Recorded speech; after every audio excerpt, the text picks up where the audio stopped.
Hello, welcome everybody to Hegemony Revealed. I'm excited. My co-hosts, Shahana and Gary. Gary was not going to be with us today. He already pre-planned that. He's got to do some traveling. But Shahana is just running a little late with some traffic that she is in Mumbai. So she says she's going to jump on as soon as possible. But I didn't want to hold up our guest, Fatalprose. And just a little bit about Fatalprose. He is, she just sent me a message, says she's joining. Awesome. Okay, so Fatalprose is a spoken word artist and digital content creator from Cleveland, Ohio. In 2022, he published his first book of poetry called Scratched, and that's spelled with caps and phonetically, and Success Course for Recovering Addicts of Trauma, Consequence, and Happenstance. Love that title. A 30-day journey of self-reflection. He is also an avid TikToker who uses his platform to speak out about oppressive systems, including racism and patriarchy. Okay, so he is the perfect guest for us here on Hegemony Revealed because patriarchy is definitely a part uh, of uh, hegemony. So, welcome, Fatal Pros. Do you use your own name? Do you want to share that, or do you want to just go with your incognito name? Yeah, I just go with Fatal Pros online, and Okay. it's I've been going by it for 20 years, doing Okay. spoken word, in Ohio, and so yeah, I'm very comfortable with it. Most of my friends that know me call me Pros or call me Fatal. All right. All right. So tell me, let me call you Pros. So, Pros, what started you on this journey um, speaking up against patriarchy? No, absolutely. In my personal life, so I had started doing poetry in college, and I was a resident advisor, and we came across just a lot of different people, right?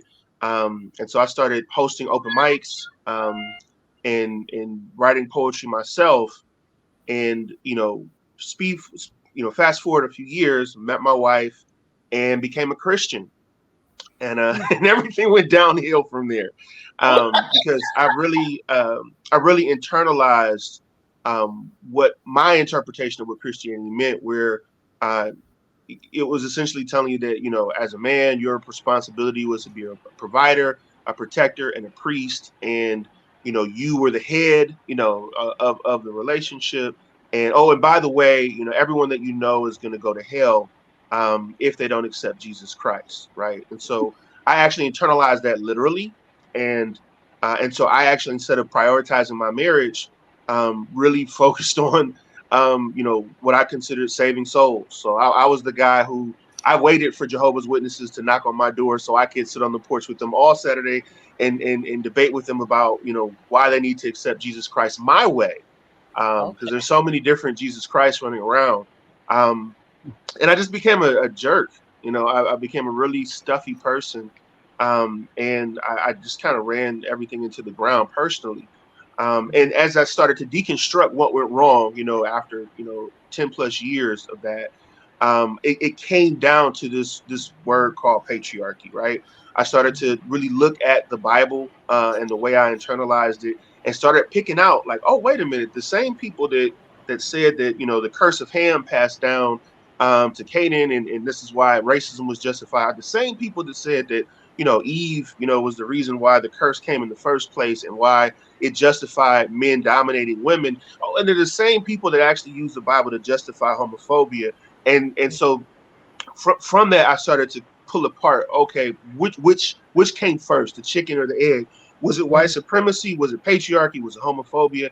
And I found out that it was patriarchy. You know what I mean? That it was men, starting to dominate in their personal relationships, and expanding that to all the way to kings, right? So you have your king of the castle, which is where a lot of patriarchy comes from the home all the way to the king of a particular country, and it's all operated the same. It's might is right. It's people that say, okay, because I'm a man, because I'm physically stronger, then I have the right to dominate someone else, and it cascades from there. There you go. Thank you. What a very concise and succinct explanation to this journey. First of all, Shahana has finally got online with us. Shahana, thank you for Hi, joining us. thank you, and I'm so sorry. It was like a bit of a, it was a crazy rush. No, no worries, no worries. And Shahana, this is Fatal or Prose. He goes by Fatal Prose, and Hi. he's breaking down why he became a proponent for anti kind of patriarchy structures. And man, what I find interesting, and I love that you started out with the religious aspect. One of my one of my things I will always say is that I think religion is a divisionary tactic of the hegemony, Hmm. because basically it divides and conquers. There was a time in history where people had their spiritual beliefs and they were consent, and everybody could like really connect on a certain level, no matter what the culture was. There was like a connection. But then patriarchy and hegemony came in and said, no, no, no, mine is right, like you described. You couldn't wait till the Jehovah Witnesses came knocking on your door so that you could beat it down in their head that your way of belief was the right way of belief. And I think that was on purpose. What do you think, Shahana? And it's very strange, but not so strange. I come from India. In India, it's a largely quote unquote Hindu country, okay? And Hinduism is another different religion. And but if you look at how it operates today, and the core of the right wing Hindutva gangs go back to deep, deep, deep seated patriarchy Mm, about controlling women's bodies, controlling women emotions, desires, everything. What they wear, how they eat, what they eat, how they should walk, where they should be seen in public, not seen, and it is and obviously scripture, the Hindu scripture is quoted to justify that. right. So it's not. It's almost like there is this common thread running across religions. On one hand, it is dividing one religion from the other. My faith, like you said, is better than yours, and my God is better than yours, and all of that, all of that. And on the other hand, there is this common thread running across all of these, where the right wing proponents of control and hegemony are trying to use um, religion as a facade for controlling in different ways, for patriarchy, like you said, for homophobia, for state control, nation control, political control, professional control. And that roots back to a control by a handful of men, largely European and white, Hmm. proponents of hegemony, but they also have a network of other powerful men across the globe of other religions as well, who are still holding this hegemony together. And for the common people, all kinds of literally bullshit are cited to justify what they're doing, from religion to economy to nationalism to name any ism. It's only for the common men and the common people, people like you and me and you. But it is not for them. They are this common ringleader of, it's like this whole planet is their circus, and they are running the circus, pulling a few strings, sitting at the top. The Yeah, hegemony is. just real quick, I hear some feedback in the background. Is somebody's volume up really loud on their computer? Just yeah. Is it mine? Wait. Something could have Here's, started off without my knowing. Just give me a no, no, moment. no. I think it's fatal. I think it might be you. Yeah, it is yours. There's the background noise. Your mic, it might. Do you have any earplugs that you can use? No? Okay. Yeah. because I came in such a rush. I don't know what went on and what didn't. So I just, Yeah. and No, all kinds of tabs just opened, and I don't even know what's on and what's not. I'm just thinking of the podcast at the end when I post a podcast, we're gonna Yeah, have this extra sound in the background. But so okay. Can you hear me Yeah. now? Oh, yeah, perfect. No background noise either. Wonderful. So Fatal, kind of, anytime we're in conversation, just jump in. And yeah, do you have anything to add to what Shahana was saying? No, I think it's really interesting because I've said it before, and I think it's definitely been said by other people. I feel like patriarchy is a religion in itself, right? And I think when I look back and I started to deconstruct my religious experience, I realized that what I was practicing wasn't necessarily Christianity or just Christianity. It was a patriarchal religion because it puts emphasis on all of the patriarchal verses in the Bible and it de-emphasizes some of the actual teachings of Jesus, right? So when you even at different Christian conferences, they'll tell you they lean into the poor will always be among us. They lean into that verse, but they don't necessarily lean into the part where we're supposed to give and love thy neighbor and all of those things. And thy neighbor becomes a very loose thing. You know what I mean? It always, baffled me how we could say that we're Christians where, Jesus actually turned the other cheek, but actually create a whole, war industrial complex Wow. and thrive.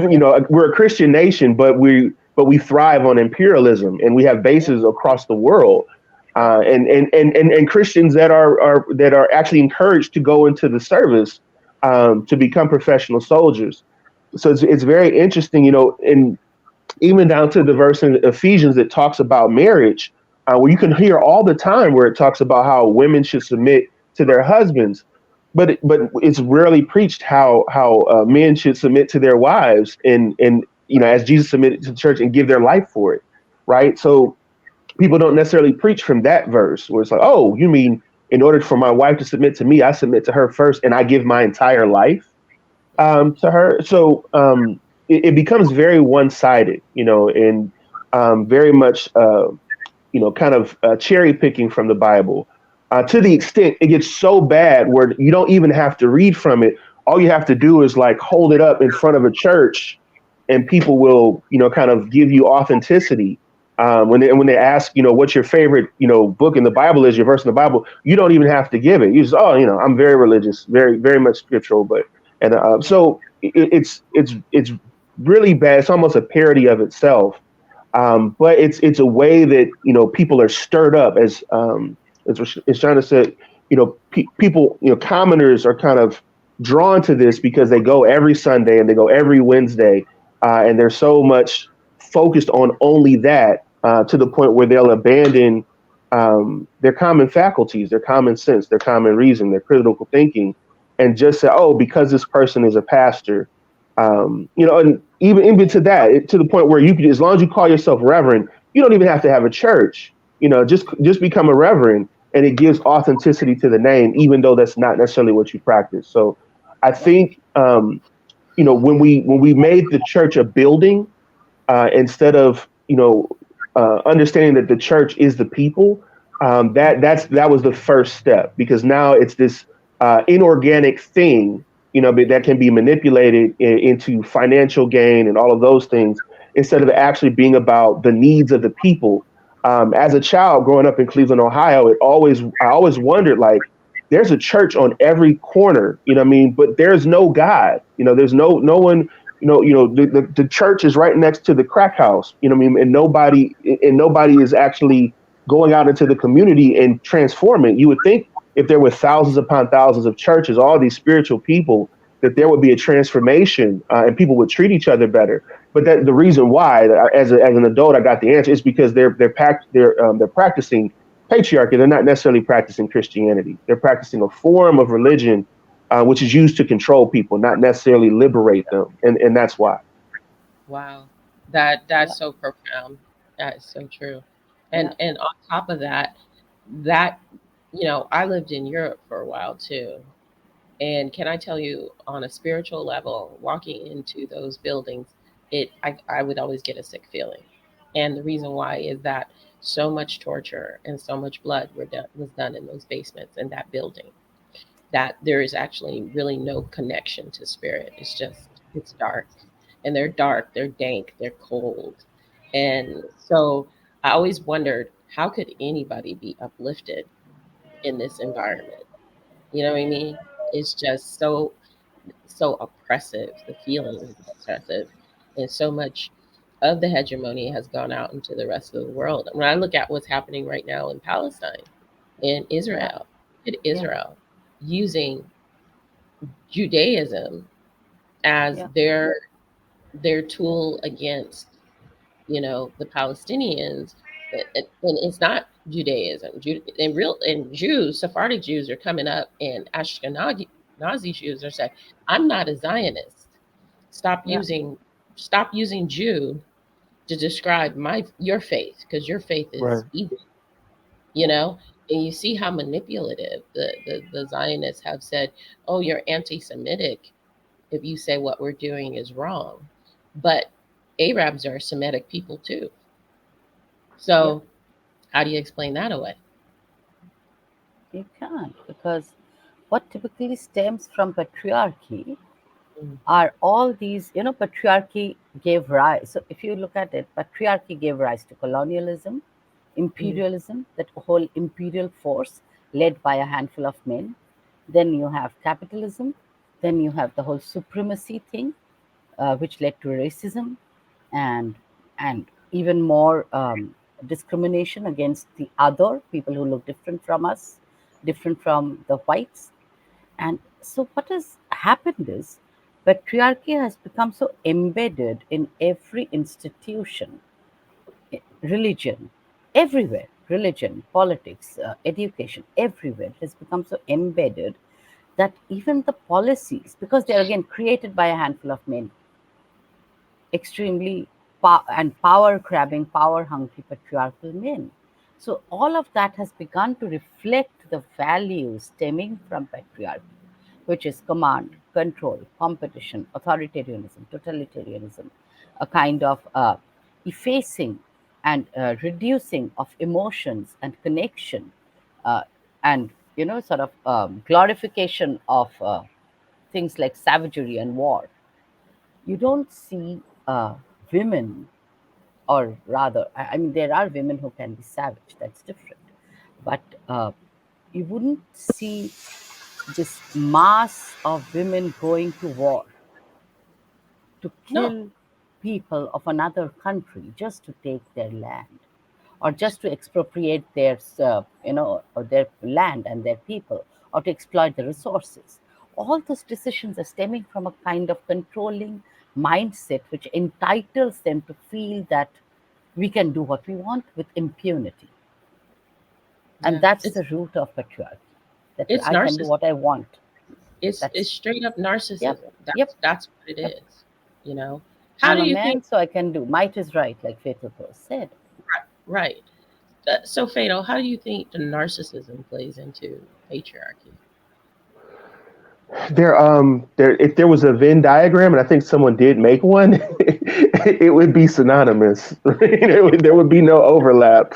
There would just be one circle. Because you're essentially looking at someone who is really insecure, Yeah, right? And I think and acting out of that insecurity, or if we say a scarcity mindset. There's not going to be enough. There's not enough resources, and therefore I have to manipulate and control everything around me in order to make sure that I am seen as enough, or that I am seen as grandiose. So you get into a lot of propaganda that's not necessarily grounded in any fact. You take "Make America Great Again," right, yeah, as one of yeah. those kind of almost fascist, No, taglines. almost Yeah, no. It's fascist. I it know. is I'm being. fascist. Yeah, I'm using loose terms for the for those in the back. But and then you interrogate it and you say, oh, when was America great? When was America great? When was it actually great? And you can't get to a time frame where there wasn't just widespread um, you know um, terrorism of other marginalized groups of people, right? And I think we glorify or America. I only speak for America because I'm an American. We like to think of ourselves as the center of the world even in a book that doesn't include us, right? And so the way that we connect, ourselves to the prophecies of the Bible is through Israel, right? And so as a Christian, I can see now it was just years upon years of propaganda about how Israel was going to play this grand role in the return of Jesus Christ. And every country was going to hate Israel, and this conflict that we're seeing now, I'm sure in churches is being pointed to as another milestone of what's how Jesus Christ is going to come back. And so now every church that has these people kind of lock and key or lock under that control, saying, look, it's happening. The prophecy is happening, right? When in reality, what's happening is ethnic cleansing, right? And it is something that's been orchestrated for 75 years. And Yeah. now, that the time is right. It's okay. Let's just move in. Let's build a freeway through what used to be Gaza, right? Yeah. Yeah. And what I keep hearing as far as the justification, oh well, they're not a country. They're not actually a country. They're just people that are there. That not, but they're not a people. And it's the grossest form of dehumanization. What I mean, to say, oh, because you're not a actual someone that we recognize as a country, that means you don't have rights, and we can just tell you to move and displace you. And it reminds me of like places like Lake Lanier, where it was just like, oh, we want to build we don't want this town to be here. Let's build a lake. Let's just build. And so the genocide and mass unaliving of people becomes a matter of just convenience. But if you treated those people with dignity in the first place, and if you gave them a space to have resources and to grow and to flourish, then you wouldn't have the atmosphere that would create the so-called terror cells that you utilize to cause that genocide. What I mean? So it's how much of that do we contribute to, when we don't actually treat people humanely. It would be as if, when you look at the riots that happened, after the murder of George Floyd, saying, "Oh, look at all these crazy black people that are burning down cities. Why are they doing it this way?" When year after year after year, we've been, Yeah. kind of plagued with these unjust murders. So, just anyone that's listening, I challenge you to look at the full scope. Not just to look at October 7th as this Yeah. isolated event, but look at all the things that have happened before it. And I definitely don't want anyone to be unallowed to lose their lives, but this is not a equal playing field. This is the fourth largest military force in the world, unaliving lots of civilians, a lot of children, in the names of trying to get terrorists, and I think it's terrible. But to tie it to patriarchy, I think about the land and the way we treat land, all just Yeah. society in general, right? If you think of Mother Earth as actual Mother Earth, and you say, okay, this is whenever you try to stake a claim on land, you're staking claim to a woman's body, and you're saying Yeah. this belongs to me, because I'm stronger, right? Because I'm the stronger nation, I can take that. When you look at the globe and the amount of people on it, there's land enough for everybody to live in peace and to have enough food and to have enough water. But because someone feels that they have a claim to a woman's body, to Mother Earth, there's all of these wars fought over it, right? Just much like the way we say that women don't have a bodily autonomy because we want to have a means to the source of production, because we want to charge for it. We want people to fight in our wars, so we want to make sure that the population stays at a certain level. And I think that that comes to the root of it. I mean, we need to change the way we think about land. We need to change the way we think about each other, in our humanity, and the way that we structure governments. Yeah. Yeah. Wow. Yeah. Yeah. Well, So much disconnect in order to make that happen, though. You know, and so much. and you know Yeah. what you said about land, this taking of claims. If you go to any of the indigenous tribes, they don't claim the land; they live with it. They don't think the land belongs to them. There is no expropriation and appropriation of land. But if you look at the patriarchal capitalist society, the first thing they do is own land, take land, expropriate. Then you extract, then you excavate, then you blow up mountaintops, then you do deep sea trawling, do whatever, like you would ravage and pillage and rape a woman's body. It's the same thing, and Mhm. that's precisely what is happening. And what you said, Gaza is like this, Palestine is like a microcosm of everything that goes into empire building: genocide, ecocide. I mean, the tons of bombs being thrown on the land is destroying the land and every fertile ability the land ever had. Ethnic cleansing, genocide is happening, ecocide is happening, bombing of universities and libraries is ensuring that the historical knowledge is lost, so that is epistemicide happening. So you have this classic combination of genocide, ecocide, and epistemicide, and that's how empires are built, and that's how histories of people are wiped out, and that's how a completely foreign power takes over and, in the name of laying stake to a land which apparently has no people, for people without any land or whatever. Yeah. The same Yeah. way that They. America was built, the same way that any settler colonials are built, whether it's New Zealand or Australia or Canada. It's just people who went and expropriated other people's land in the name of no one lives there. Well, Mm. the thing is that they say if you didn't claim it, then we will, and that's Yep, their mentality. yep, And the reason you said it perfectly. The who people who are indigenous people never claim land because yep, land can't be claimed. We are one with the land. So we the land is that feeds us. We honor it. We take care of it. yep, It nourishes us, so we nourish it.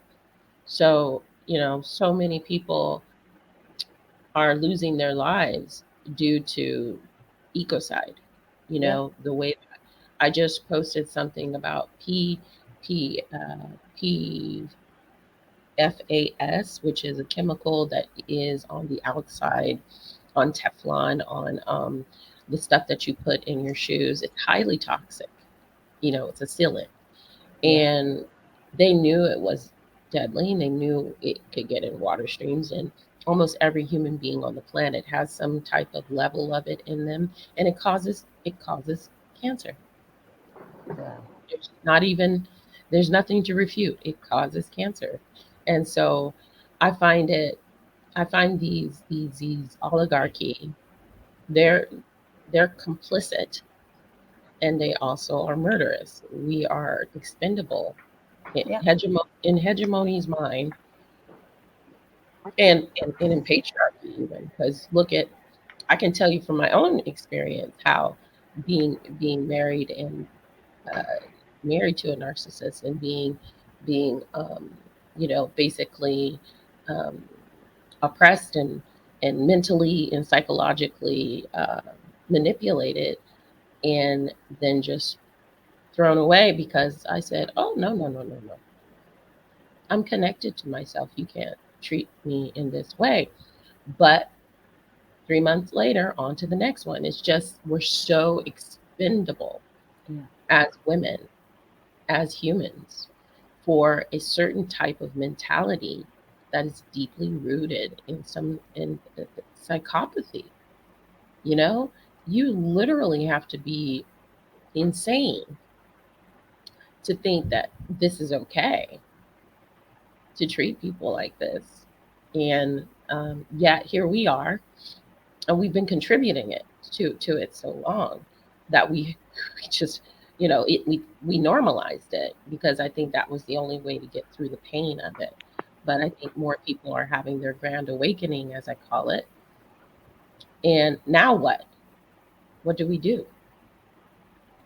and and it's also that, like you said, oligarchy, the people in power, a handful of them. Hmm. They are not many, but they control the media, they control the propaganda machines, they control misinformation, disinformation. And this has not suddenly started. It started like at least 500 years ago, if not more. Hmm. Because Hmm. that handful realized that to stay in power, we have to weave a narrative that is actually a facade that will lull people into believing whatever we say and that it is for their good. So we had imperialism in the name of progress and development, in the name of civilizing the barbarians and the savages, that is, people like us with brown color skins and other color skins.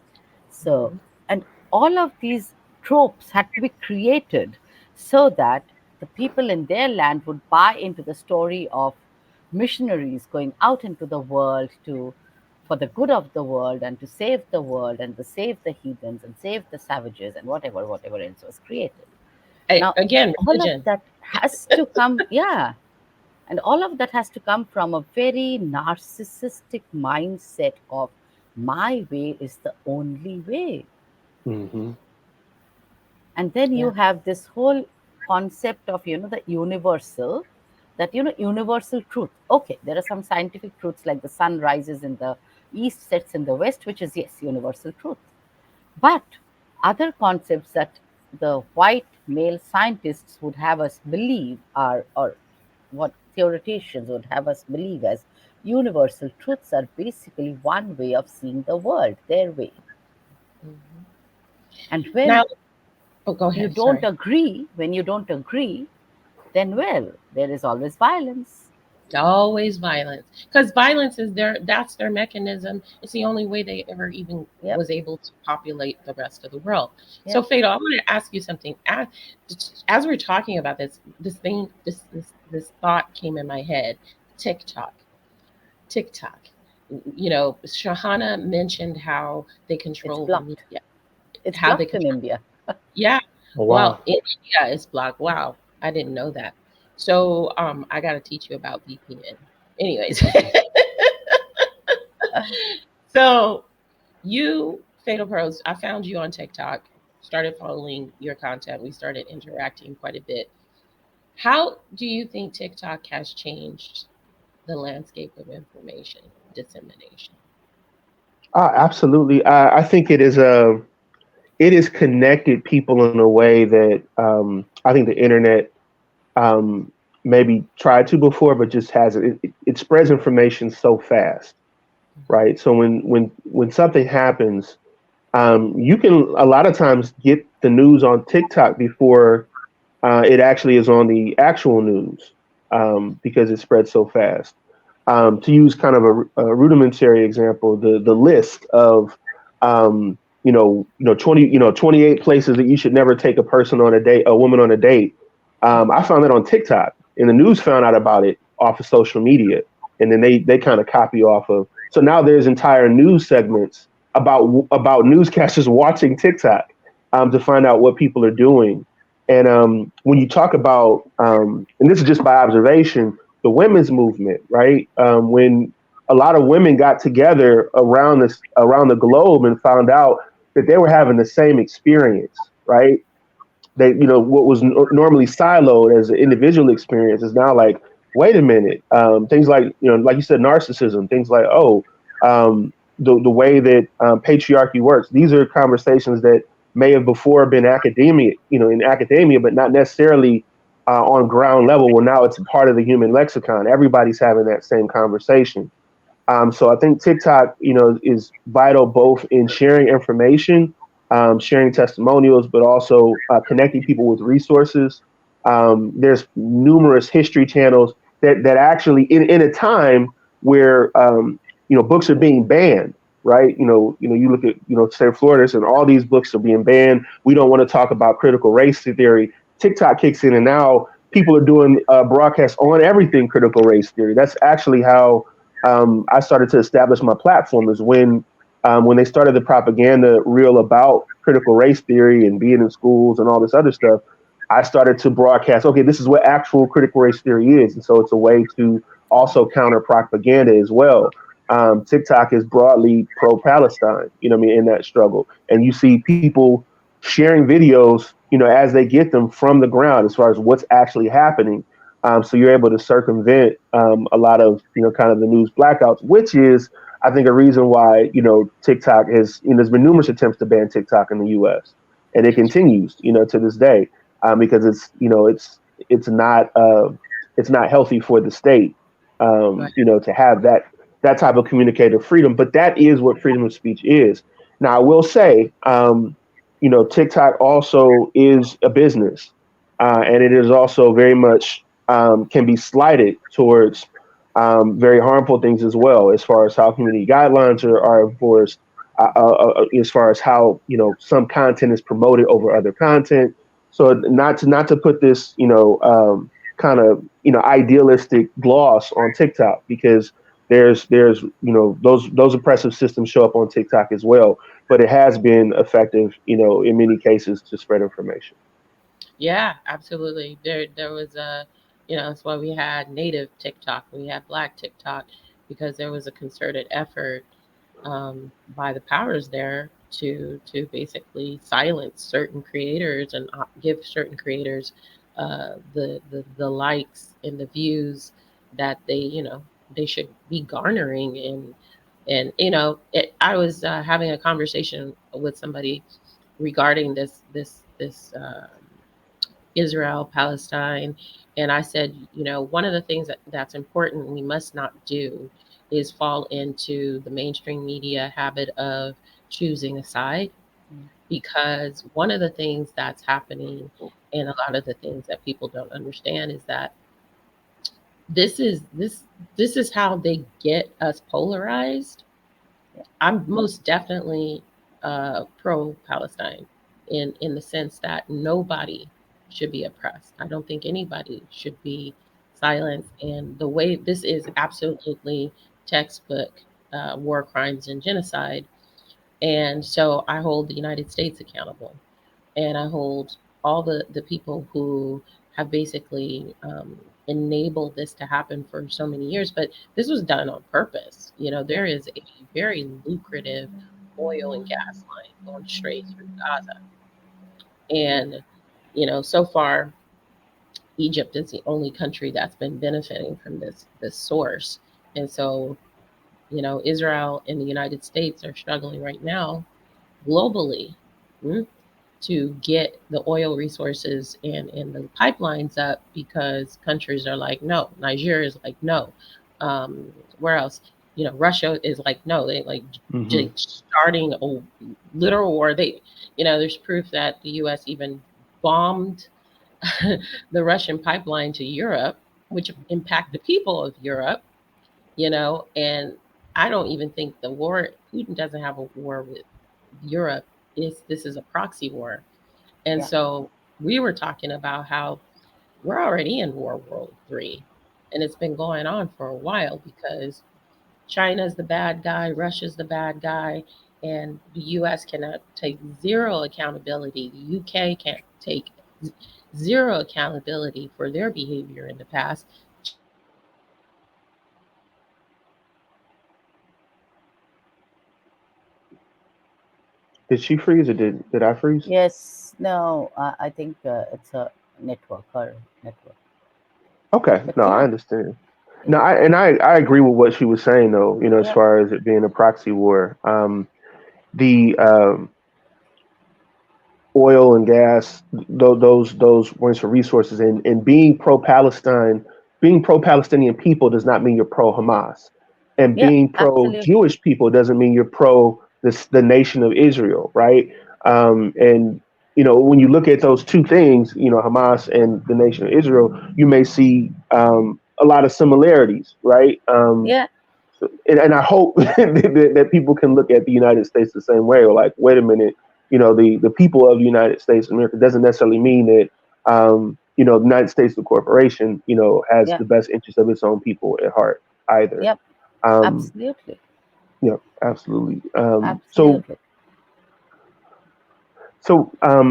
I think, because I think a question was asked as far as like, what do we do? What I mean, as far as like, I think focusing on building, autonomous communities, and first of all, realizing that the narcissism that exists in interpersonal relationships is that same gaslighting that exists, on Yeah. a global scale, and working to deconstruct those things, like deconstruct the patriarchy inside you, Yeah, decolonize, yeah, really focus on filtering that stuff out of you, and then filtering that stuff out of the people that are around you, and looking and trying to imagine a new way to live without it. yeah, You know what I mean? I think yeah. that's part of it. And I think what Trina was saying about not being polarized is very important, because I totally believe you can be pro Palestinian people and you can be pro Jewish people, because they are common people struggling to live a life of dignity, honor, resilience, love, community. That Hey. does not mean that pro being pro Jewish people does not mean we condone the terrorist horrors and genocide of Israel as a state, which is backed Right. by the largest military forces in the world and has the most sophisticated of weapons of literally mass destruction, and which they're raining down on a land of people with what they would call weapons is like firecrackers in comparison. Right. Yeah. And Yeah. that does not mean being pro Palestine, does not mean being pro Hamas, which is a terrorist which is a terrorist outfit, which is a terrorist group. But there we also have to trace back the 75 years of history to 1948, to 1967, to the Nakba, to the displacement of peoples from their own land for the collective guilt of Europeans. Because Yeah. what happened to the Jews was done by Europeans. Why not give a piece of Europe to the Jews? Why not give a piece of Germany to the Jews? Why would you Right. come across the Atlantic, grab someone else's land, like taking some other kid's toy to pacify your own kid? Here, boy, take it. Why would you do that? Yes, if this was a holy land for you, would you desecrate the land, or would you actually, you know, would you hold this land in honor and respect, and maybe come on a visit to see the people who live there now, with Yes. with with the with the humility of building that relationship of this land is our land and your land. Can it be our collective land to honor, to respect, to love, to hold sacred? You wouldn't desecrate it with phosphorus bombs. You would not commit ecocide on the land you call whatever your homeland. And what kind of a homeland will you build on the mass graves of babies? I don't get it. Can you guys hear me? Because Yes. Yes. the hegemony got pissed about what I was saying and decided to Right. my internet off for a couple of minutes. I was like, "What's going on?" But they're listening. Hi. So, anyways, I missed part of what you're saying, but absolutely, um, I think I think what we have to realize, it always comes down to dollars and cents, and and I just got some information that totally made sense to me. One of the DRC is being genocide, like most of Africa, Yeah. for hundreds of years, but the Congo in particularly for the coltan. But also, one of the biggest diamond traders in the world is a billionaire in Israel. Yeah. So, Mm. you know what I mean? These are paid terrorist militias.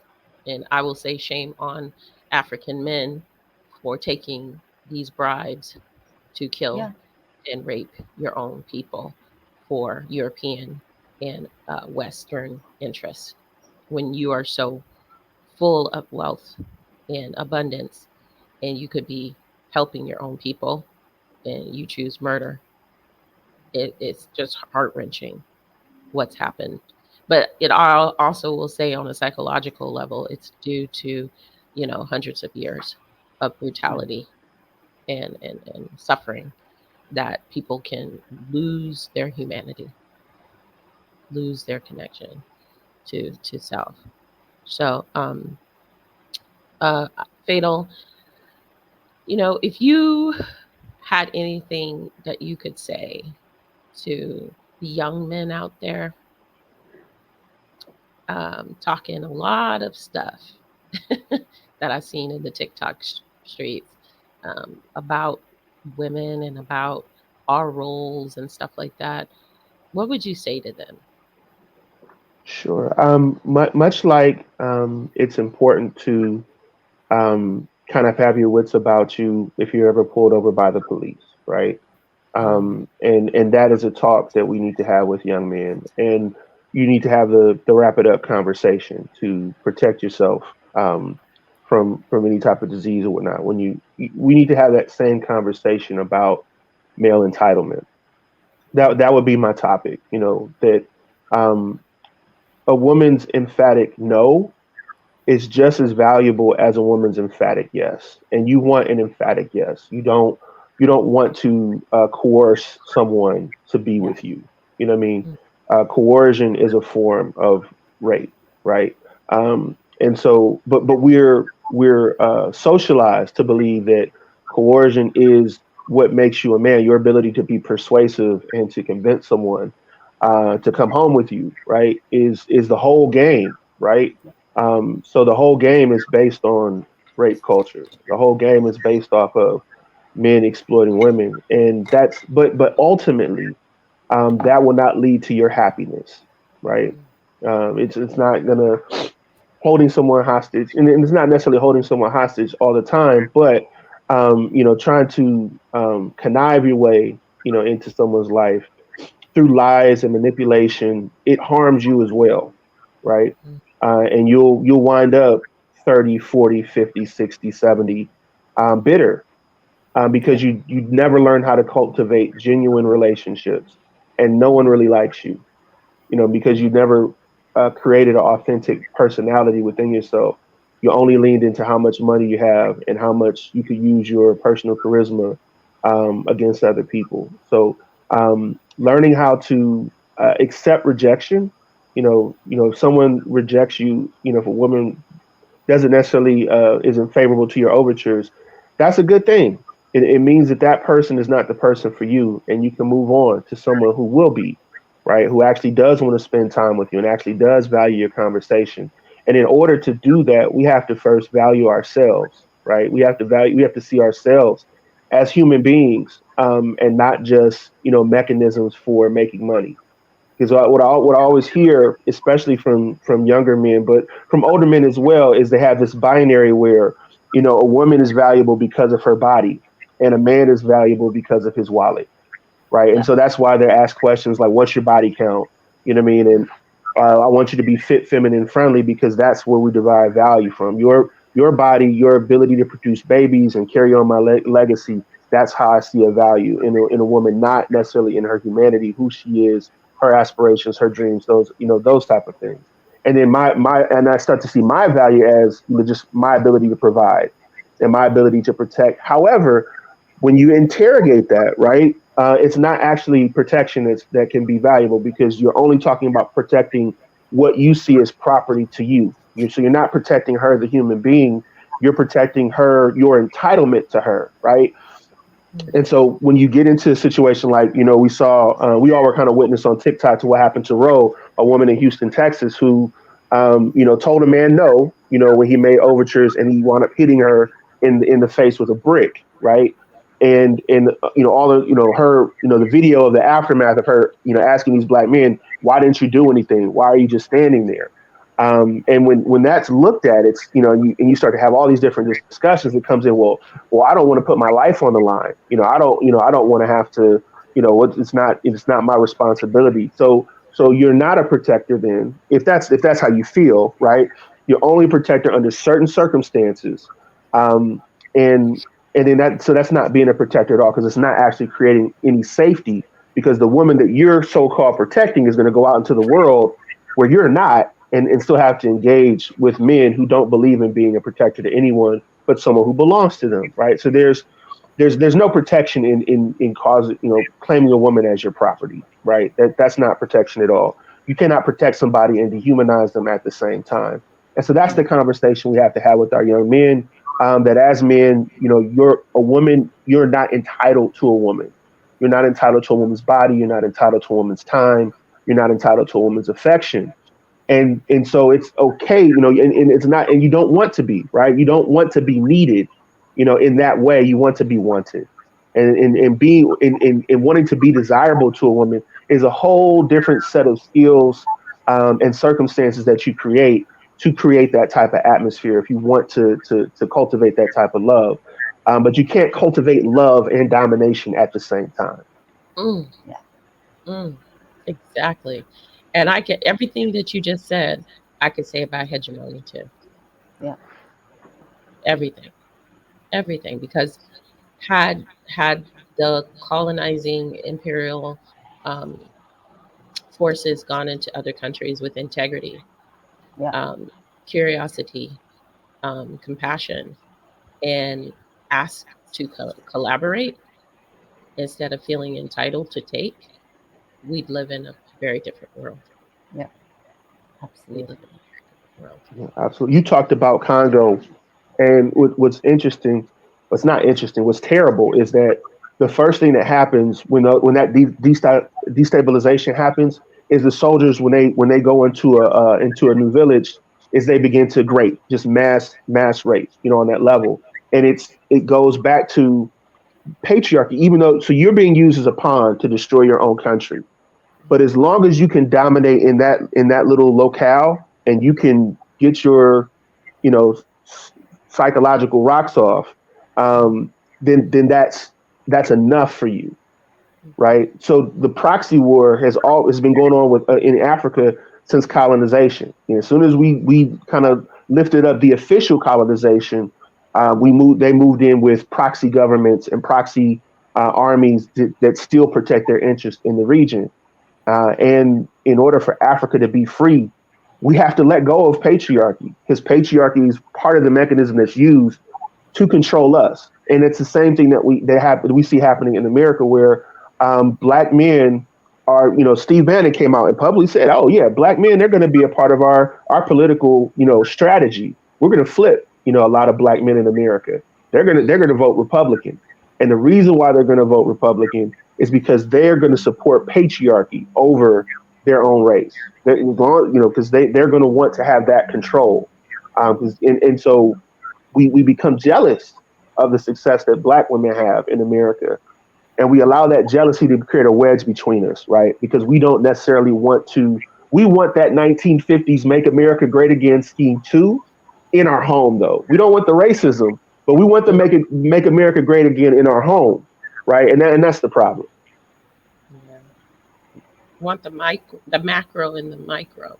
They want that version around them, but they don't want to walk out into the world and deal with it. And that's when it comes down to black men, all men really need to get their heads straight and in deep understanding of self, and not only their masculine but also their feminine. You know, it's it's to me that even that divide is the first divide and conquer, because no matter what, we're supposed to complement each other. We're not supposed to be fighting against each other.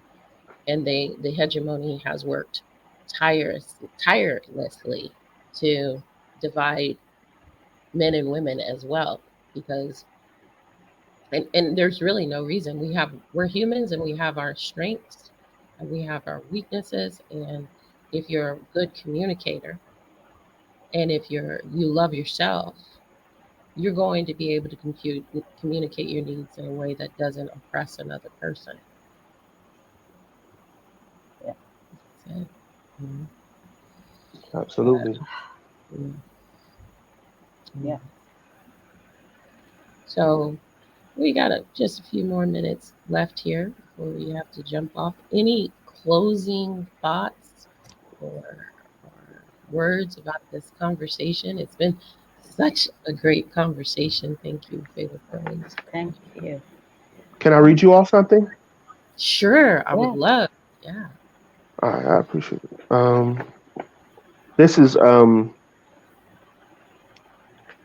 this is Portrait of a Man, and I think, one of the things that, just is, if you wanted to start somewhere, right, as a man, and start to deconstruct patriarchy, I think you would start here, right? First, you must decide to draw a man, not a male or a boy.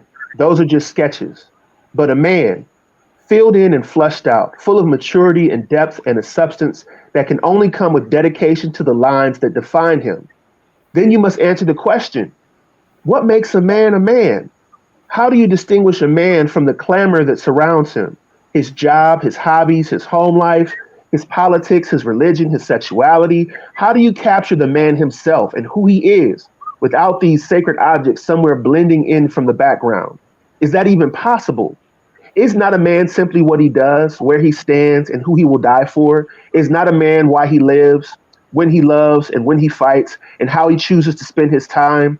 And is manhood the means or the end of a man? How do you even picture what manhood should be like if you have never seen a man portrayed outside the canvas of a male dominated society? Is the measure of a man the length of his reach? How many shiny things he can gather and hold hostage in his arms? Is the worth of a man in the strength of his jaw? How many times he can take a punch, push through the pain, and remain conscious enough to level a blow against his opponent? Is the beauty of a man found in how he wears the weight on his shoulders, like it's a style, like it's culture from Fate's fall collection that he is modeling for the children watching him? Is it how he rests in the shade of his skin, lets the world's prejudice turn to dry precipitation in the gray skies he will never allow to eclipse his dreams? Is it the sun that rises in his chest each morning? Is it the light that shines in his eyes even while he sleeps? Is it the way he shapes the air as he breathes into this invisible life? Is it the discretion in his lips hiding the secrets left stranded on the island of his tongue?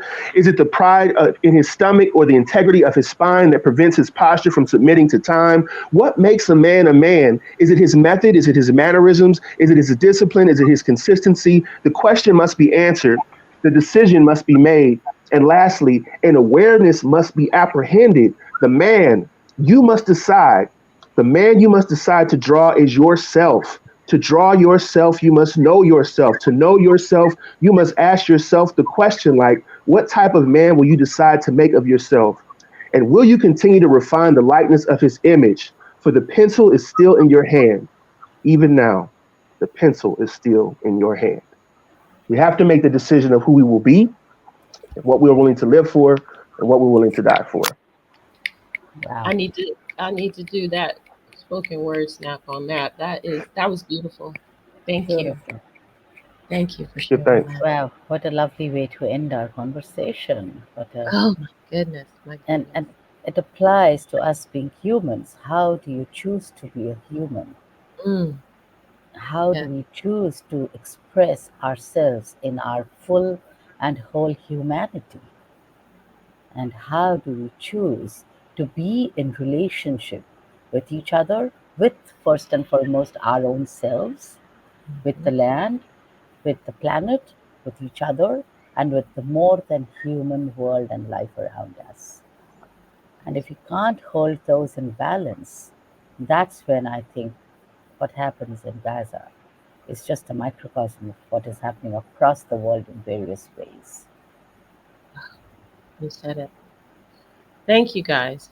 This was a very special hegemony revealed. Um, and even though there were some technical issues and things like that, it always ends the way it's supposed to end and always begins the way it's supposed to begin. And I would call out to everyone that is suffering from this time. Please go in, stay calm, stay compassionate, stay thinking critically, and just hold yourself, hold your family, but don't slip into fear. Please don't slip into fear because that's how they get control of us. And thank you again, Fatal Pros, for coming on Hegemony Revealed. Thanks for having me. Thank And you. everybody who's watching this on the live now, thank you for joining us today. Please share this experience, and I'll have this podcast up pretty soon here. And everyone have a blessed day. Bye You too. bye. Okay. Thank you. Thank you for having me. It's nice meeting you. Bye. Bye.